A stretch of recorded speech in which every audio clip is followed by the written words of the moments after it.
नमस्कार twelfth class. कल तक हमने अपनी क्लास में पढ़ा था कि बाजार दर्शन, बाजार की चकाचौंध और बाजार का जादू किस तरह से व्यक्ति के मन पर असर करता है और उसके अंदर असंतोष, तृष्णा और जो अंदर जो है उसकी जो और भी चीज़ें खरीदने की जो इच्छाएं हैं उनको जगा देता है। ठीक है। अब ये बाजार का जादू किन लोगों पर नहीं चलता, यानी आगे हम पाठ में पढ़ेंगे बाजार दर्शन में बाजारवाद जो है किन लोगों पर हावी नहीं होता। तो देखिए पढ़ते हैं कि जैनेन्द्र ने बताया है उस जादू की जकड़ से बचने का एक सीधा सा उपाय है, यानी बाजार के जादू या बाजार की चकाचौंध से बचने का उपाय क्या है। वो ये है कि बाजार जाओ तो खाली मन नहीं होना चाहिए। खाली मन यानी मन के अंदर आपकी दो चार चीजें निर्धारित होनी चाहिए, निश्चित होनी चाहिए, जिनको आपको बाजार से वहां पे खरीदना है। अगर आपका मन खाली है तो बाजार मत जाओ, यानी हमारे मन में कोई इच्छा ही नहीं है लेकिन जेब भरी भी है, फिर बाजार जा रहे हैं तो हमारा मन करेगा ये भी चीजें ले लो, ये भी चीजें ले लो, ये भी चीजें ले लो, है ना। जिस तरह से कहते हैं लू में जाना है तो पानी पीकर जाना चाहिए, अगर पानी भीतर हो तो लू का जो लूपन है ना वो व्यर्थ हो जाता है, यानी लू नहीं लगती। इसी तरह से मन लक्ष्य से भरा हो तो बाजार जो जितना भी है वो फैला का फैला ही रह जाएगा, यानी बाजार की चकाचौंध और बाजार का जादू हमारे ऊपर असर नहीं कर पाएगा। तब वो घाव नहीं दे सकेगा, यानी हमारे पैसों को वेस्ट नहीं कर पाएगा, बल्कि कुछ आनंद ही देगा, यानी हमारी कुछ सिलेक्टेड चीजें ही हैं जिन्हें हमें लाना है और जिनको खरीदकर हम अंदर से अंदर प्रसन्नचित होंगे। तब बाजार तुमसे कृतार्थ होएगा, कृतार्थ यानी आभारी बनेगा, यानी बाजार तुम्हारी वजह से तुम्हारा आभार मानेगा, क्योंकि तुम कुछ ना कुछ सच्चा लाभ उसे देकर आए हो, यानी जो तुम्हारी जरूरत की चीजें वो बाजार ने प्रदान की और उन जरूरत चीजों को खरीदने के कारण तुमने बाजार को सार्थक बनाया। बाजार की असली कृतार्थता है आवश्यकता के समय काम आना, यानी बाजार किस समय कृतार्थ होता है, जब वो उपभोक्ताओं के आवश्यकता के समय काम आता है और उनके पैसों का दुरुपयोग भी नहीं होने देता। यहाँ एक अंतर चिन्ह लेना चाहिए, क्या, मन खाली नहीं रहना चाहिए। इसका मतलब ये नहीं है कि मन बंद ही रहना चाहिए, यानी मन में कुछ ही नहीं हो। अगर मन बंद हो जाएगा तो शून्य हो जाएगा, और शून्य होने का अधिकार तो बस परमात्मा को है, यानी जो चीजें हैं वो सारी मेरे लिए नहीं है, वो सारी चीजें जो है मेरे लिए असार है, ऐसा भी नहीं होना चाहिए। इसका मतलब ये हो गया कि आप संसार से क्या बन गए, वियोगी बन गए। ऐसे वियोगी तो कौन थे, परमात्मा ही थे, है ना। शेष सब अपूर्ण है, इससे मन बंद नहीं रह सकता। सब इच्छाओं का निरोध कर लोगे, ये झूठ है।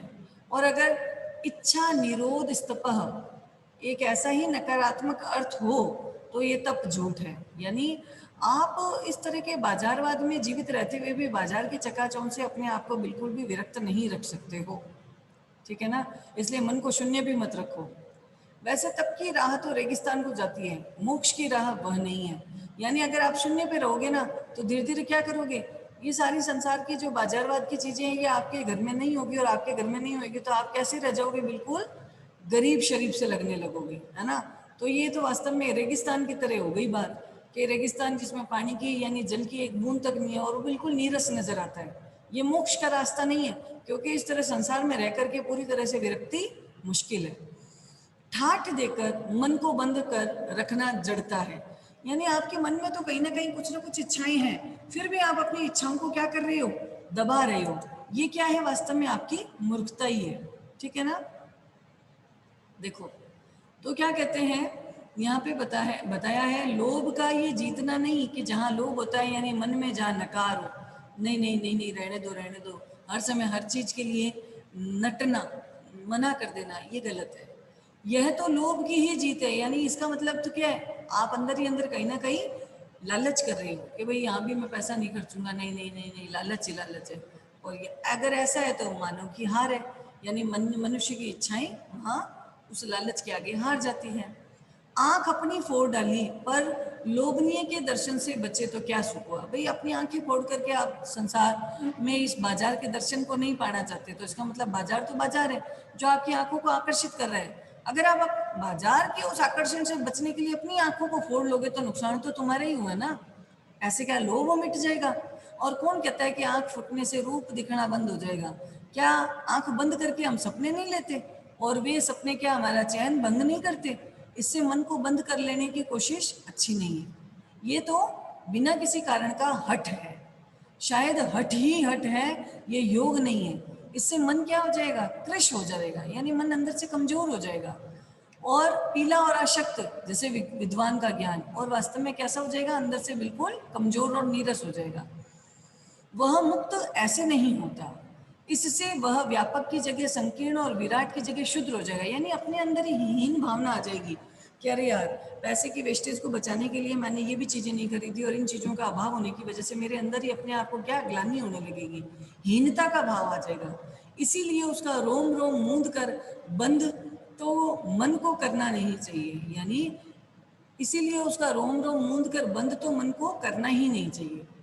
वह मन पूर्ण कब है, हम में पूर्णता होती तो परमात्मा से हम अभिन्न महाशून्य ही नहीं होते। अपूर्ण है, इसी से तो हम हैं। सच्चा ज्ञान सदा इसी अपूर्णता के बोध को हमें गहरा करता है। यानी हम अगर पूर्ण है, यानी मेरे पास तो सारी चीजें हैं, मेरे को इन चीजों से कोई मतलब ही नहीं है, तो इसका मतलब आप में और परमात्मा में कोई अंतर ही नहीं है, यानी हम ऐसा तो हो ही नहीं सकते। ठीक है ना। अतः उपाय कोई वही हो सकता है जो बलात् मन को न रोके न कहे, जो मन को भी इसीलिए सुने क्योंकि वो अप्रयोजनीय रूप हमें नहीं प्राप्त हुआ। हाँ, मनमानेपन की छूट मन को नहीं होनी चाहिए भाई। मनमानापन यानी हर जगह जो चीजें जरूरी नहीं है उसमें भी हमारा मन कह रहा है ये भी खरीद लो, ये भी खरीद लो, ये खरीद लो। यानी मन को इतना भी खुला मत छोड़ो कि ये मन जो है आपसे उन चीजों को भी करवाने के लिए विवश कर दो जो आप नहीं करना चाहते, क्योंकि वह अखिल का अंग है, खुद कुल का नहीं। अखिल यानी उस ईश्वर का अंग है ना। तो अगर आप इस पे नियंत्रण कर लेते हो तो आप पैसों के दुरुपयोग से बच जाओगे। अब लेखक ने एक उदाहरण दिया है किसी एक व्यक्ति का जो क्या बनाते हैं, चूर्ण बनाते हैं। लोग उनको क्या कहते हैं, लोग उनको भगत जी कहते हैं। क्या कह रहे हैं देखो, पड़ोस में एक महानुभाव रहते हैं जिनको लोग भगत जी कहते हैं, वो चूर्ण बेचते हैं। ये काम करते जाने उन्हें कितने बरस हो गए, यानी बहुत लंबे समय से कर रहे हैं, लेकिन किसी एक भी दिन चूर्ण से उन्होंने 6 आने पैसे से ज्यादा नहीं कमाए। यानी एक दिन की पूरी उनकी मजूरी क्या है, 6 आने। 6 आने अगर उन्होंने कमा लिए, यानी एक दिन की दिहाड़ी उन्होंने पूरी कर ली। उस 6 आने से ना तो ज्यादा और ना उससे कम। चूर्ण उनका आसपास सरनाम है, सरनाम यानी प्रसिद्ध है, और खुद खूब लोकप्रिय है, यानी लोग जो हैं उस व्यक्ति को भी बहुत जानते हैं। कहीं व्यवसाय का गुर अगर पकड़ लेते तो उस पर चलते तो आज खुशहाल हो जाते, माला माल हो जाते। यानी अगर इसके लिए वो एक अच्छी फैक्ट्री चला लेते और फैक्ट्री चला करके खूब अच्छे बिजनेसमैन बन जाते तो भी खूब खुशहाल और माला माल हो जाते। क्या कुछ उनके पास नहीं होता, यानी हर तरह की सुविधा होती है उनके पास। इधर 10 वर्षों से मैं देख रहा हूँ कि उनका चूर्ण हाथों हाथ बिक जाता है, पर वह ना उसे थोक देते हैं ना व्यापारियों को बेचते हैं, यानी ब्लैक जो है उसमें भी व्यापार नहीं करते, पेशगी ऑर्डर भी नहीं लेते। यानी बस उन्होंने इतना ही बनाना है जितना उनको 6 आने की जो रोजगारी है वो हो जाए। बंधे वक्त पर अपने चूर्ण की पेटी लेकर घर से बाहर हुए, और हुए नहीं कि देखते ही देखते 6 आने की कमाई उनकी हो जाती है। लोग उनका चूर्ण लेने से उत्सुक रहते हैं। चूर्ण से भी अधिक ज्यादा भगत जी के प्रति वो अपनी सद्भावना का देय देने के लिए उत्सुक होते हैं। यानी व्यक्ति जब किसी व्यापार को करता है तो सद्भावनापूर्ण तरीका भी उसका बहुत प्रभावशाली रहता है। 6 आने पूरे हुए नहीं कि भगत जी बाकी चूर्ण बालकों में फ्री दे के चले जाते हैं। ऐसा नहीं हुआ कि उन्होंने कोई 25वां पैसा भी दे सके। यानी बस 6 आने का हुआ, 6 आने आई, और आगे अगर कोई उनसे लेने भी आता है तो नहीं, वो पैसे नहीं लेते ना चूर्ण देते हैं, बल्कि फ्री में दे के चले जाते हैं। कभी चूर्ण में लापरवाही नहीं हुई, और कभी कोई रोग होता मैंने उन्हें नहीं देखा, यानी उनके अंदर इस तरह की कोई बीमारी भी नहीं हुई। और तो नहीं, लेकिन इतना मुझे निश्चय मालूम है कि इस चूर्ण वाले भगत जी पर बाजार का जादू नहीं चला। यानी ये ऐसे भगत जी हैं जिनको बाजार किसी भी तरह से अपनी ओर आकर्षित नहीं कर पाया, और आकर्षित नहीं कर पाया इस कारण वो किसी न किसी तरह बाजार के चंगुल में नहीं फंस पाए। ठीक है। तो ये देखो आगे लेखक जैनेन्द्र कहते हैं, कहीं आप भूल ना कर बैठिएगा, इन पंक्तियों को लिखने वाला मैं चूर्ण नहीं बेचता, यानी मैं अपने लिए नहीं कह रहा जी, नहीं, ऐसी हल्की बात भी ना सोचिएगा। ये समझिएगा कि लेख के किसी भी मान्य पाठक के से उस चूर्ण वाले को श्रेष्ठ बताने की मैं हिम्मत नहीं कर सकता। क्या जाने उस भूले आदमी को अक्षर ज्ञान तक भी है या नहीं, यानी वो भाई पढ़ा लिखा है भी नहीं, कौन, चूरन वाला। और बड़ी बातें तो उससे मालूम क्या होगी, और हम आप ना जाने कितनी बड़ी बड़ी बातें जानते हैं। इससे ये तो हो सकता है कि वो चूरन वाला भगत हमारे लोगों के सामने एकदम नाचीज आदमी है, यानी उसको अगर वो विद्वान नहीं है, इस तरह की पुस्तकों का ज्ञान नहीं रखता, किताबी ज्ञान अगर उसको नहीं है तो हम उसको नाचीज कह दें कि गलत है। लेकिन आप पाठकों की विद्वान की श्रेणी का सदस्य होकर भी मैं ये स्वीकार नहीं करना चाहूँगा कि वह अपदार्थ प्राणी को वह प्राप्त है जो हम में से बहुत कम को प्राप्त है। उस पर बाजार का जादू वार नहीं करता। किस पर? भगत जी पर। माल बहुत सारा बिछा रहता है पर उसका मन अड़िग रहता है। पैसा उससे आगे होकर भीख मांगता है, यानी लोग चल कर आते हैं कि भाई 6 आने से ज़्यादा भी हम आपको खरीद रहे हैं, आपका चूर्ण खरीद रहे हैं, आप पैसे ले लो। लेकिन नहीं, पैसा उसके आगे आकर भीख मांगता है कि भाई मुझे ले ले, लेकिन उसके मन में पैसे पर दया नहीं आती। वो बहुत निर्मम व्यक्ति पैसे को किस तरह से अपने आहत गर्भ में बिलखता छोड़ देता है, यानी उसको जितना चाहिए उतना वो पैसा ले लेता है और उससे आगे का पैसा उसको अपनी ओर मजबूर नहीं कर सकता। ऐसे आदमी के आगे क्या पैसे की व्यंग्य शक्ति कुछ चलती है? क्या वह शक्ति कुंठित होकर लज्जित नहीं होती? बिल्कुल लज्जित होती है। क्यों नहीं होती? क्योंकि ऐसे व्यक्ति कैसे होते हैं? संतोषी होते हैं। पैसे की व्यंग्य शक्ति सुनिए, यानी पैसा टोंट मारता है, ये दारुण है, ये वास्तव में दयापूर्ण बात है। मैं पैदल चल रहा हूँ कि पास ही से धूल उड़ाती हुई एक मोटर कार निकल गई। वह क्या निकली, मेरे कलेजे के टुकड़े टुकड़े कर दिए। कैसे? जैसे किसी ने आंख में उंगली देकर दिखा दिया कि देख, इसका नाम मोटर है, मोटर, और तेरे पास वो है नहीं, यानी तुम उससे वंचित हो। ये मुझे अपनी ऐसी विडंबना मालूम होती है कि बस पूछो ही नहीं। मैं सोचने के लिए विवश हो जाता हूँ, हाय, यही मेरे माँ बाप रह गए थे जिनके घर में मैं जन्म लिया। क्यों ना मैं मोटर वाले के यहाँ पैदा होता। उस व्यंग्य में इतनी शक्ति है कि जरा मुझे अपने सगों के प्रति भी क्या कर देती है? कृतज्ञ कर देती है, यानी बागी बना देती है ना।